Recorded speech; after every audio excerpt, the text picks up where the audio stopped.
Hey, how you doing? Ty and Jen here with another episode of Glass Half Full. And tonight our episode is about power couples on how to build a strong, loving foundation to actually be that couple. I just want to say something real quick. Our raccoon is by the camera, so you may or may not see a raccoon coming through. Just heads up. And there's a gray and white cat. That's smoked dumplings. Sorry. If the camera falls over, though, it was because of the coon. Go ahead. Sorry. I just didn't want him to think that, we were malfunctioning for earthquakes or anything. I wanted him to know it's because my raccoon was dumping it over. But it's all right. We're good. All right, power couples. Let's go. So I want to go with, the do's and don'ts and what makes that foundation of my perspective of what a power couple should be. So I want to ask you, when it comes down to a power couple, what do you think about when you hear power couple? When I hear power couple, I think of a support system.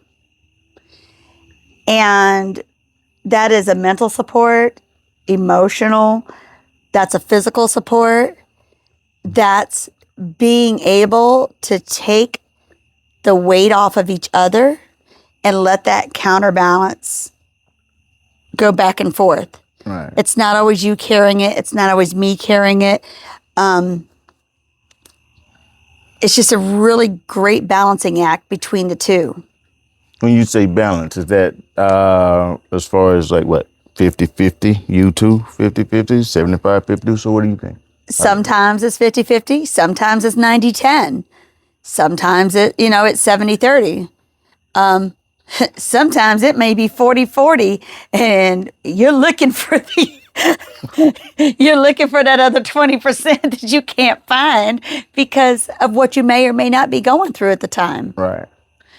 And there's nothing wrong with that, but it's about also recognizing it's not always you that has to do everything. It's not always me that has to do everything.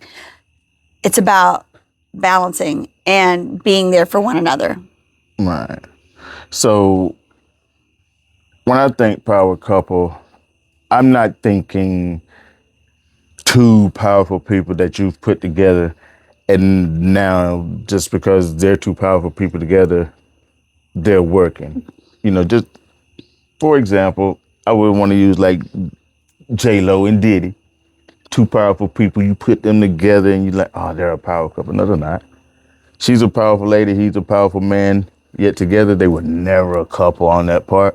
They never did couple things. So like me, I think a couple should be together for at least 7 years to just even be qualified to be called a power couple. Because within those 7 years, you go through some things, those things that really see how elastic you are, see what you bounce back from and see how you move around and what you can handle and cope with. We bounced a lot in 7 years.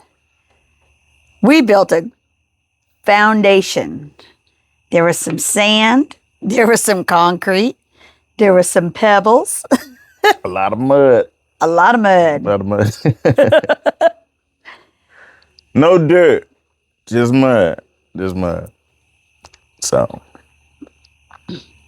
So we would have, at the beginning of our relationship, it was a little bit different. You took a lot of roles in supporting the family. You worked, but you picked up, because I had a salary job, so you picked up the kid, you cooked, you cleaned, did the lawn, you did everything on top of... The mama taught me well. On top of working. And I worked more hours than you, right. But I had a salary job and I had a little bit different figures as far as salary went. But it was also really important not to hold that over your head, because what you didn't bring to the table financially, you brought in doing laundry, cooking, going grocery shopping, making sure all the kids got to practice in the morning because we had baseball, or, well, two of the boys were in baseball, but we had football practice, we had wrestling, we had dance. Yeah. And our girls It was be- in everything too. So you were doing the morning shift, you were doing the night shift, the afternoon shift. And then we had one that was an after school daycare because we had a little one on top of that. So Noelani, so you were all over the place. See, you got a lot of relationships, and I'm not gonna bash on women or bang on women, but it's just the way that today is going. You got a lot of women that are not seeing that, not having that. If you're gonna be a man and you're gonna be around this spot, you got to come, higher. You got to come equal, higher, or better on that part. No chance to build, no chance to set up. You got to come, what do you got, ready made. Well, the thing is you supported me when I was at the height of a great career, and I could balance a career and I could balance being a mother because you were able to fill in so many gaps for me. And so many times it's the woman who is sitting back. How many times have we heard, and even recently as we hear a lot of people that are even in showbiz and stuff, and they say, well, I bowed down so that my husband could take his role. My husband could do this, and I didn't get to live where I wanted to live. I didn't get to do what I wanted to do because I allowed him to do it. And when we met, you actually allowed me to continue, and I didn't tell you, well, if you're going to be in this spot, you need to make more than I do. Well, because you filled in the gaps. When it comes down to a man getting in a relationship with a woman, with just anybody getting in a relationship, I feel like when you're in a relationship with someone, you should let that person do whatever they want to do. And with me saying that is, you want to know how your relationship is going to go. You want to know how things are going to be for you. You just let it go on cruise control. You ride the wave and see, is this going in the direction to where you want to go in, and you get off. There's nothing better or more pure than just letting something be what it is, as far as someone loving you because they want to, not because of the restrictions and the forcefulness of how a relationship is structured. Love is sovereign. Let it go the way that it needs to go. So we did that. We allowed that. And that was a bat. We have a lot of critters out here, just saying. We stay in the woods.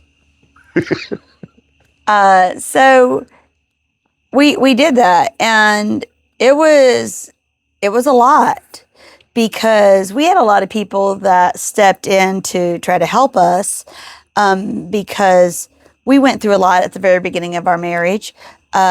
We'd married really super soon, so we had a little bit of a friendship. We weren't best friends because we didn't know each other. Like, we married in 3 months. And no, I wasn't pregnant. So that being said, well, I don't want to think we had a shotgun wedding because of that. So anyway, we had a lot of people that was interjecting, trying to help us out because we were trying to help. We were trying to figure out stuff. And it was hard because we were getting to know each other. We were getting to know each other's good habits, the bad habits, the grouchiness, when you can deal with me, how long do you argue, what am I allowed to argue about? And then we had people coming and telling us, oh, well, your relationship, you're like this because y'all's relationship is backwards. You all don't have a good foundation because he's not doing this and he's not doing that, and you should be doing this. And that's the biggest problem with any relationship. I'm gonna cut that off right now. That's the problem with any relationship when you have the peanut gallery on the outside saying what is what. It's never about what anything on the outside of you wants. It's about what you want and what you want to go out to see. So it's, to have in your life. So like the first episode that we made, about manifestation is how you want it to be and how you want it to be set up for you. And a lot of times it comes down to what you got in the person that you have in front of you. It was maybe a visual thing, a lust thing, something that just happened because of a person, just the way they crossed in front of you. You really didn't get time to, sit in to know a person or anything in that manner. So, things are a little awkward. But when you actually sit down and be specific about what you want, the type of relationship and the type of foundation you want to build, you can actually get that and make it happen, especially when, two people are on one accord and it's what, each other want. That's where the foundation of coming in to build, to be that couple, that power couple that you need to be. So he was praying and he was like, Lord, like, I know where I'm going to be at. I know what's going to happen in my life. I know what you're going to give me. So I don't want you to give it to me for at least 7 years, because I know that I want the woman that's with me to love me for me and be with me for me. True story. And that's what he was praying for. Me, on the other hand, I was like, Lord, we going through some stuff. I'm going to need some help because I'm already killed this man. We were in marriage counseling over body wash. That's a whole nother ball game. We'll talk about that later. But we were in marriage counseling over body wash. I like to wash. I like to coupon. And just because I bought them and I got 10 free and I only paid 25 cents for the other 10 doesn't mean you can use all 20 of them plus mine in 2 days. So how this glass here is half full, I'd rather be fighting about using the body wash than me not using the body wash. So Point taken. So we went through getting to know each other. We went through getting to know each other's friends, family, building our foundation. We had a lot of family input on both sides. We had a lot of friend input on both sides. We actually had somebody who didn't even want to be in the wedding because she was like, this is happening too soon for me and I don't want to be your maid of honor. So, and I'm not going to wear what you all are wearing, because we were having a beach wedding. And beautiful beach wedding. It was. So, in the lovely home of Florida. So it was definitely, we had a lot of input from a lot of people because it was a 3-month courtship. And anyway, like I said, he was praying for, Lord, I want to make sure that the woman I'm with is with me because she loves me, not because I'm financially where I need to be at. So, like I said, we were praying about 2 separate things. And also in this time of 7 years, and when we were building a marriage, building a friendship, trying to hold our family together, we lost a child. We also started taking care of our disabled granddaughter, who ends up being our child now because we were able to adopt her. So there was a lot going on in the blender. Like, our blender was on high and it was not stopping. And so our life was like, for every time we would put a fold in, something else would unfold. And there was, I use an analogy a lot of times that your life is like spaghetti, and the issues that you have, whether they're good or bad, they're meatballs. So how many meatballs could that one plate of spaghetti have? And you have to start working on them. So if you've made this and this is good and you're not going to eat it, put it aside, because that's your nest egg. That's you've achieved what you need. If there's there's problems, you need to start working on those meatballs and getting rid of them, because they're going to start falling off your plate and making a mess. Right. And we had a lot of meatballs on our plate. So back to what you were saying about, how men move and how, we move, as far as wanting to wait 7 years to see how things go, because today in society, it's like you just see, not you on that part, but you just see how marriages go when a lot of these people are just getting married to people with money and then divorcing them to take their money, or getting married just for uh, financial financial security and not really loving the person that they're with, and then you're having all these issues as far as adultery, just that craziness. Mental abuse, emotional abuse. Right. So, you know, you want to be where I want to be with somebody that wants to be with me, for the good and the bad. I don't want to be a bank account. I really want to be useful. A man is a tool. If you use him the right way, he'll work for you forever. And on that part, so Now, we had a lot of, like I said, we had a lot of input from people. But we had, what do you feel like women want these days as far as the equal part of, just being in a relationship from a man, what they're looking for today? a lot of women just want to stay at home and be able to take care of their kids because daycare is so high. So it's like, okay, so I'm going to get up. I'm going to put the stress of getting myself dressed, getting my kids ready, getting them to daycare, and then go to work, come home, go pick them up, and I have to pay for all of this. So at the end of the week, I'm breaking even. I'm not making any money because daycare is so expensive. So they're looking for someone who I can have that family, and we get ready to have our family. I could stay home. I could take care of our kids, and we're not going to be financially stressed. You handle the bill, you handle the money, the financial part, and I'll handle it's almost like being back in the olden days. Yeah, I like the olden days. I'm very old school. I wish we were back in the olden days. It's like being back in the old days. But instead of doing it just because that's what you did, now you do it because that's the financial thing to do. Because daycare for 3 kids is over $1,000 a week. Now, you have people that aren't staying together because they're arguing and fighting because if I go to work, I'm going to work to do what? Pay daycare.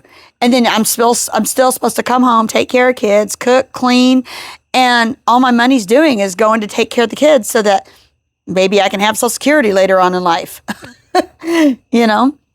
So a lot of women want to be able to stay home with their children and raise them. Or if you're one of those women who have an amazing, amazing career going for you, is your husband able to step down from his career and take care of the kids and allow you to excel if yours is on that upward trend? And can you stay home financially and still maintain the house, cook, clean, take care of the kids so that nothing is a stress? I like that. And I like the fact that, both of us, because I see that there are a lot of people that don't know how to cook and, clean. just We got our possums and coons going by, so just heads up on that. just What? We're gonna have to cut that because you took me out talking about Sorry, that. I couldn't help it. The coons and possums were coming. But that goes back to the give and take, Ty. It goes back to the rubber band. So it goes back to maybe I'm at 70 and maybe you're at 30. Maybe you're at 80 and I'm only at 20. It goes back to that rubber band of that give and take. So you have to find someone. This is why it's so important to find someone who's sharing your goals, sharing your dreams. Because if you're getting into a relationship and you're like, well, I really like this person, but they're going to have to change this and they're going to have to change that and they're going to have to, and I don't like, then why are you with them? Because that's not who you're with. And I'm not saying not to change because we're all going to change. You will change for someone that you want to be with. Well, and here's the other thing. You really need to be in love with the person because the average person falls in love with 7 different people over their lifetime. hold that thought, and I'm going to explain. You're going to go through your 20s, your 30s, your 40s, your 50s. And as you're going through, you change. I'm going to change. So the person that you fell in love with, I'm still the same, but now I've grown up. So you fall in love with a different person. So you fell in love with the wild and crazy back in their 20s. Obviously, you and I didn't know each other in the 20s, but people fall in love in their 20s because you're wild and crazy. You want to hang out. You know, you're on the back end of the pickup bed, having a great time at a bonfire, and that's the person you fell in love with. Then when you get ready to start a family, you fall in love with a whole nother person. You fall in love with this person that is just, that you love, that is going to be the mother or the father of your child. Now, it's the same person, but they have different because they've changed. Does that make sense? Yeah, it makes sense. Think of how much we've grown over the past 20 years. Think I'm about, definitely not the same person that you married. so the person that I fell in love with 20 years ago, the physical is still there, but the spiritual and emotional is different because you've changed. I've grown. You've grown. Absolutely, you've grown. But that's what I'm saying. You've changed. So I've had to. We've grown. We've grown. That's where it comes into, just to say a couple, as far as being power for the things that you go through and the things that lock you in, for the things that you do together. So where I'm seeing power couples come in at is when you are together, what do you do? How do you benefit by you being together? Do you help people? Are you a help to people? Are you what do you do to actually edify anything that you touch? So I get asked a lot. You all only knew each other for 3 months and got married, and 20 years later, y'all are still married. Almost 20 years later. How did y'all do it? How? And I tell them that first 7 years, ooh, Lord have mercy. I feel so sorry for our friends. I love y'all. I'm so sorry. I know it was rough for y'all because it was rough for us. But we had such a foundation from everything that we went on that now, how many times have we had our disagreements? And halfway through, it's, are we still going to be married tomorrow? Yeah. Well, then I'm done. So, I mean, I ain't trying to be funny, but if we're still going to be married tomorrow, why are we still arguing about this? It's pointless because all we're doing is yelling over each other. Sometimes arguing is healthy. I've heard that before. Scientifically, I've heard it's healthy. If you don't argue or quarrel in a marriage, then something's wrong. Nobody's saying not to argue. I mean, you quarrel because you care. Understood. And I'm okay to do that. But have you ever fought with you? It is not nice. It's not supposed to be. Yeah. I'd rather not. So I'd rather just ask, are we still going to be married tomorrow? Oh, we are. Good night. I'm going to bed. I ain't dealing with this. You ain't going to twerk my nerves all night. Ain't happening. The thing with this, and it's okay to agree to disagree. I don't have to agree with you. You don't have to agree with me. You probably should because I know I'm right. But you don't have to agree with me all the time. You better take a sip and shut your mouth.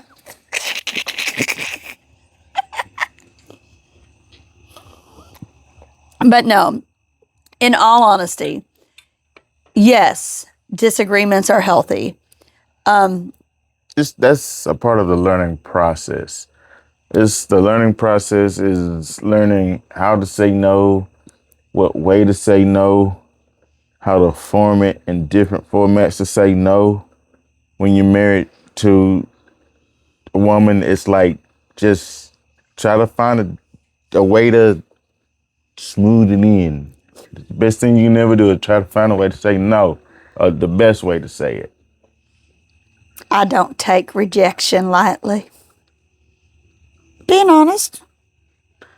That's why I said you shouldn't. I'm right. You shouldn't argue with me. It's fine. But so what? But see, okay. So here's the thing. So in a healthy relationship,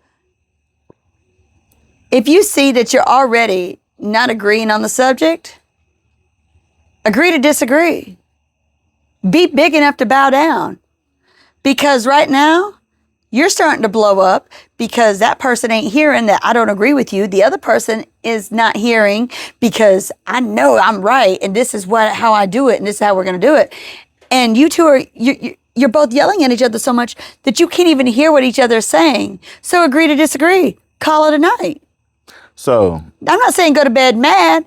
I'm just saying you're not supposed to go to bed. I ain't going to bed mad. I'm going to sleep just fine. As a power couple, what do you two together make happen? What do you two together bring to just other people? For people, not what's inside your house, not what's inside. What happens inside your house affects how you are on the outside. So obviously, a lot of you have a good, strong foundation at home to actually be on the outside, so people can feel that coming off of you. So how do you think a real power couple should affect other couples and people outside around them? I think it goes back to what I was just saying. I think that teaching someone how to disagree healthy is important. Because if you do not teach someone how to disagree healthy, then you don't stay on script. You could be fighting about toothpaste, and toothpaste turns into, and then your clothes are on the floor, then your shoes were left out, and then you didn't sweep, and then you didn't do dishes, and then what you did 2 years ago, and then you did this one here 5 years ago, and you did this here 10 years ago, and it all started from toothpaste. That is not a healthy fight. That's not a healthy disagreement. And you're holding on to old baggage, so you're never moving forward. If you have people that have a healthy relationship, they have a great foundation,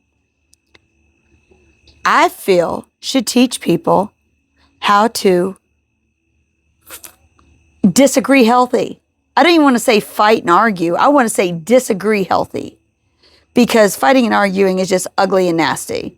But if you learn how to disagree healthy, it takes a lot of things out. Because what happens is people cross lines. And this is so important.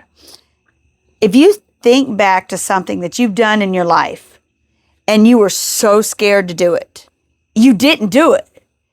Even if it was discipline from your parents, you didn't do it because you were so afraid that when your mama or your daddy got a hold of your behind and tore your ass up, it was over. Once you crossed that line and you didn't get caught, or there wasn't the side effect you thought it was going to be, a lot of times you're going to do it again. And it gets easier and easier and easier to do it. So if you're being verbally abusive, what may have only started as a thought now becomes a whisper, then becomes a yell, and then next thing you know, they're doing it in public. They're crossing lines. And when you cross those lines, it is hard to pull those reins back. And then you still have to have that other person forgive you for crossing the lines. And 9 times out of 10, if you cross those lines, now they're crossing lines. And you can't take back those lines. It's hard. It's hard to get back from that. But if you learn how to disagree healthy, you stay on topic, you don't cross those lines. And it's hard. And if you're one of those people who every time you get angry, you're going to cross a line, then you need to learn to say, we still married in the morning. All right, I'll see you in the morning. Love you. Good night. Call it a day. Because you're going to say stuff you regret. And then you can't take those back. Only thing you can do is apologize. And then that person has to forgive you. Now you've created a whole nother bucket of shit you got to go through. What's the solution for it? The thing is you can't come up with a code word. We've tried that.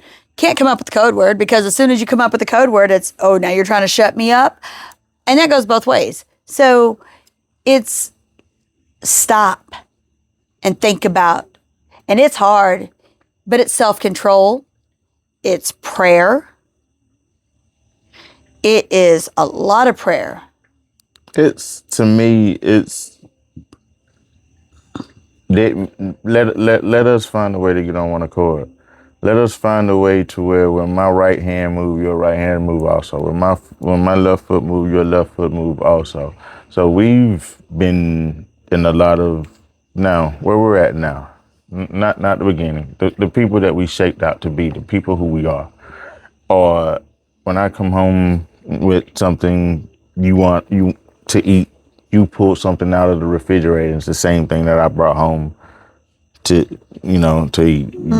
I bring home something that we're going to utilize, and you went and shopped and got the same thing. It's about that part of being connected, being on the same accord, being on the same rhythm as your partner, to where you pretty much thinking the same, finishing each other's sentences, and that growth within you. Like you say, you want the same thing. You found that person to where you're getting out of them, what you want and what you need. When you start having more good days than bad days, and you stop crossing lines, your heart is more able to be opened to one another, and your head is more able to be open to one another, so that you think more alike, because now you spend more good days learning each other, being with each other,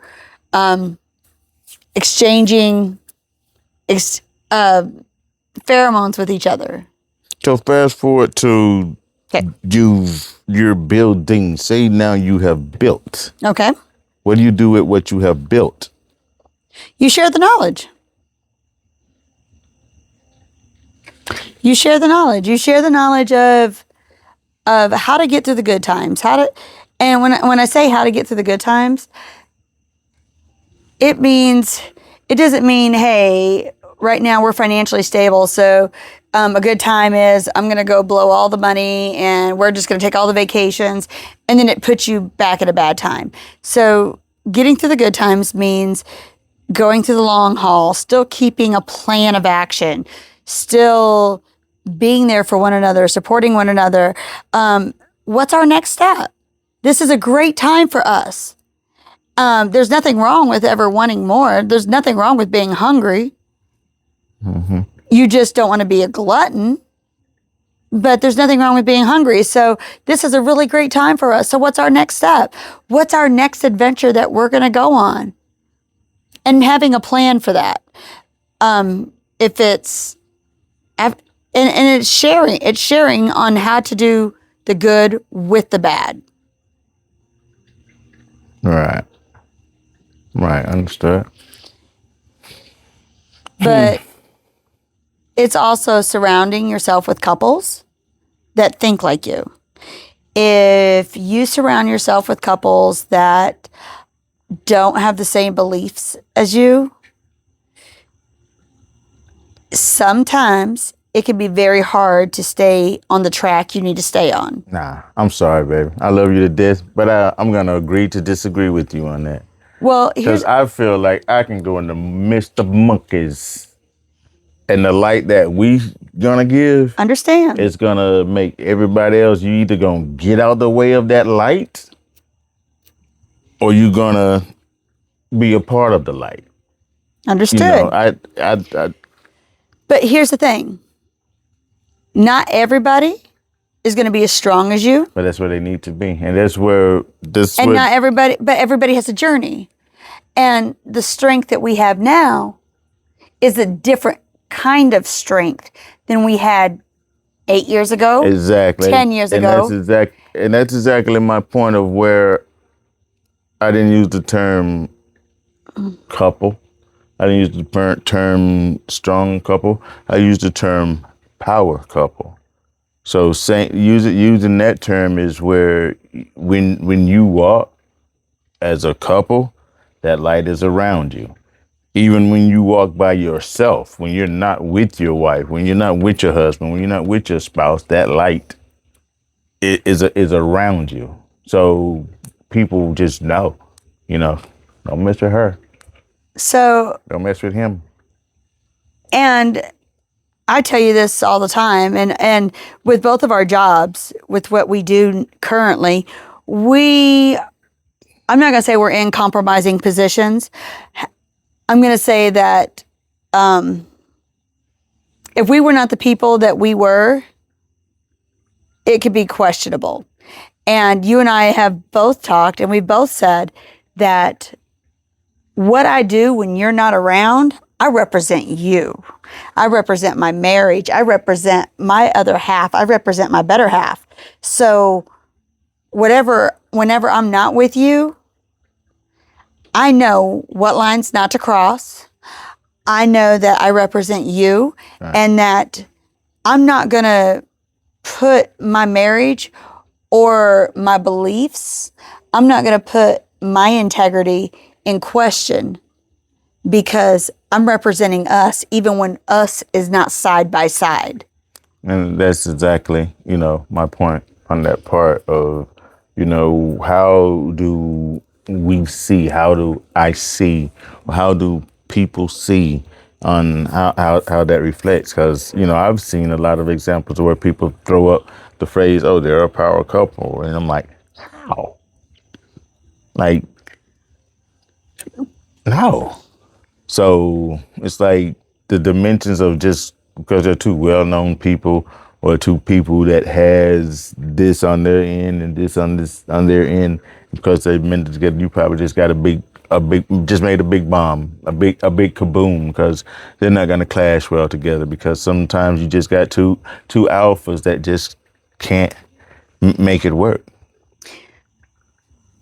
I'm going to say that when being a power couple, it literally, it boils down to your foundation. Right. For me, as a woman, women are emotional creatures. So where men are the protectors, women are the emotional ones. Go ahead, say something. Good job. You might want to take another drink. But that being said, so women think different than men, obviously, and men think different than women. We're supposed to. That's why when you put the two together, they make it complete. They make a whole. So when I say be careful of the couples that surround you, if you have somebody who is always in so much turmoil, and their husband cannot do right, their husband cheats and their wife cheats or whatever it is, and you are not in the strength or the spot you need to be in, that's probably not a couple you need to be around, because you're trying to build yourself. And if you're trying to build yourself out of that, you're not going to build yourself out of it as fast as you should, because you've always got somebody in your ear pressing doubt. Right. Because my husband, when he don't answer his phone, he's always with, and when my wife don't answer her phone, she doing this. And now if somebody doesn't answer the phone, now all of a sudden they might be doing something, and they might not be. Right. But because you're not at the strength you need to be at. Right. So I'm big on frequency and energy, and I know, if you are at a low frequency, anything can jump on you and hold on to you. You can carry that home. You can have that on you. And as soon as you get to the house, it jumps out. Now it's in the home because of what you brought home from your friends, or what Susie talking about, what Amy's talking about. I shouldn't have used terms. We're not talking about anybody in particular. He's just using names, just saying a name. But that's what I was saying about be careful about the people that you surround yourself with. Right. Understood. So be careful of the people you surround yourself with in your marriage. Surround yourself with like people. And we have a great group of friends that we get to see and hang out with every so often. It's not a every week thing. It's not a every month thing. All that good energy can be around each other all the time. So we got to space it out, because when we hook up, we have an awesome time. The people that we hook up with, they all have loving spouses. They have children, they have grandchildren, and their focus is on their lineage. Their focus is on their family. It's on building with their spouse. It's on teaching their children. It's on building up their Well, you got to control who you be around with on that part to where it's like, you know, you either elevate or you stay here. Once you get to the level where I'm at, and I'm not being mean, I'm not being nasty, I'm just at a level to where I can't come back down there with you. You either have to come up here with me or we'll be speaking from a distance on that part. understood. So, And then for the people that haven't elevated up where you're at, it goes back to sharing knowledge. How do you get through the good days to make sure that they stay good days and don't turn into bad days because you've overdid the good, overspent, overdid whatever? we talking about family? No. Because when you just said overspent, I'm like, you mean spent time with? No. Like I said, you know, It's time for you to go. Like, no, you were having good days, but you know, hey, let's go shopping. You go shopping for the day. This is my budget. You had a great time and you overspent that budget. Now you put yourself in a financial situation kind of thing.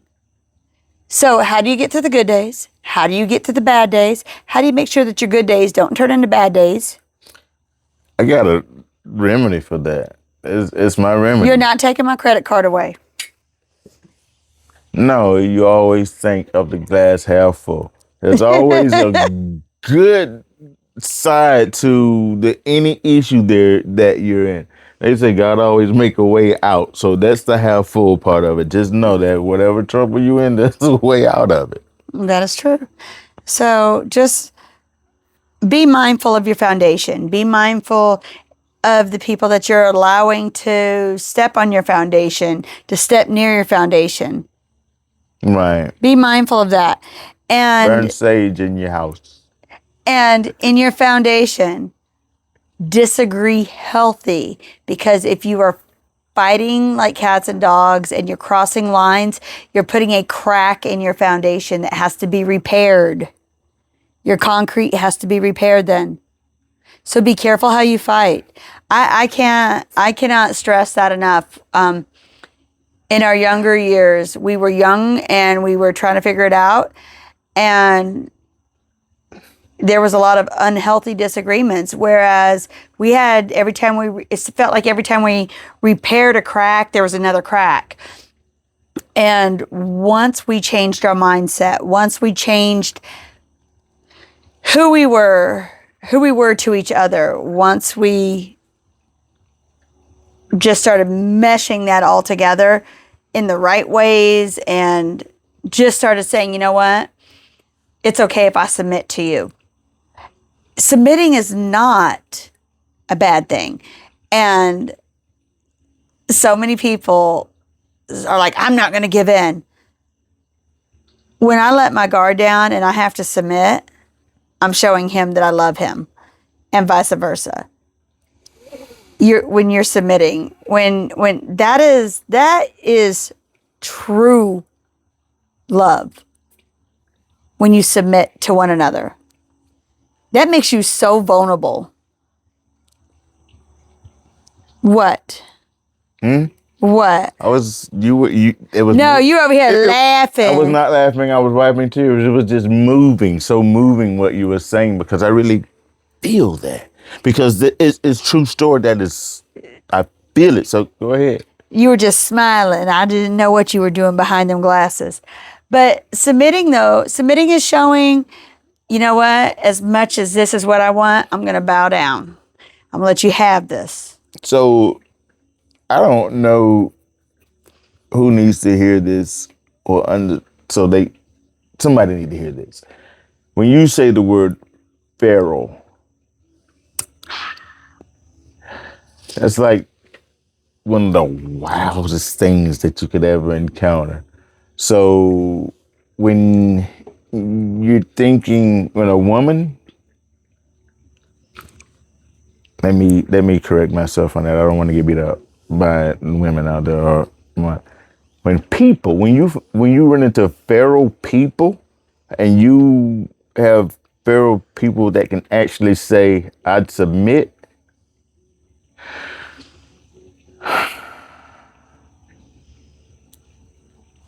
You know what? We gonna close on that.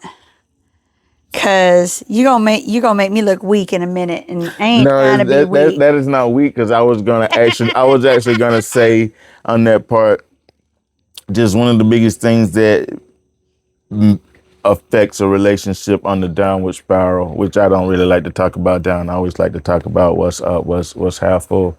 But on that downward spiral is the negative talking, the negative thinking, the process of never really owning what you are doing, never really eating what you do. It's the best thing that you can ever do in any relationship is admit your part. To say, I'm sorry, I fucked up. I'm sorry, I messed up. What can I do on my part to fix that? If that's what you really want, to swallow that pride, step up, be a man, be a woman, and say, I'm sorry, I don't want to continue this. I want it to stop. I want to end it now so we can move forward, keep positive energy, no gray hairs, no wrinkles, we're not getting old, and etc. So we're good now. Just swallow it, just eat it. That just makes you feel better within yourself. You feel better within a relationship, and it does wonders to your partner that your partner actually knows that you're thinking about what's going on in your relationship, that you're actually trying to step up and make a move to fix the issue, fix the problem, educate yourself and move yourself above the situation to where you can be better. Right. Thank you for tuning in on this show and stay tuned for the next one on Glass Half Full with Ty and Jen. Thank you. We appreciate you.